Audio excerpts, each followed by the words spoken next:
The psychiatrist says Alex Jones' coverage on Sandy Hook is an example of negative social support, being that he denied it happened. He also says Jones's actions and influence caused the parents to be accosted, attacked, and harassed, all while they were mourning the loss of their child.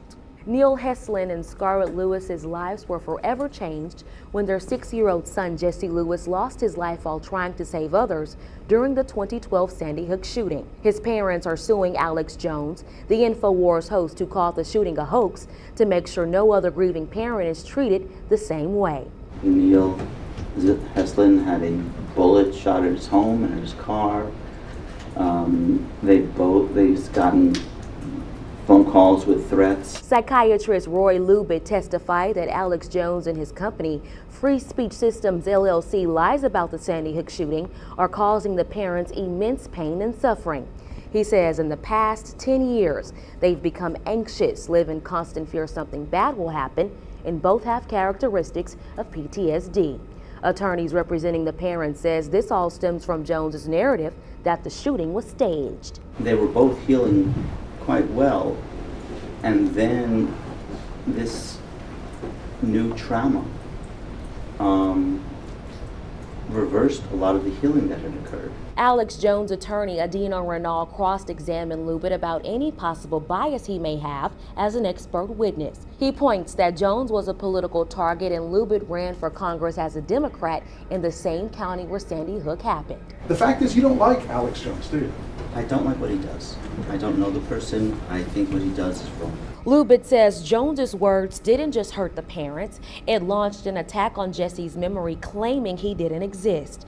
His mother, Scarlett Lewis, started the Choose Love Jessie Lewis Foundation in his honor. Lubit says Scarlett Lewis hopes the work she's doing in her son's name will protect his memory and also help others who may be dealing with a similar situation. Police say that they were able to quickly track down the suspect who was last seen leaving the gym here right after this happened last night. Now, here's what we know about it. This was around 7 o'clock right at the LA Fitness, the one located off Blanco and Northwest Loop 410 on the city's north side. It is closed today as of this morning. Now, we want to show you the scene outside the gym where this was a heavy police presence, as you can imagine.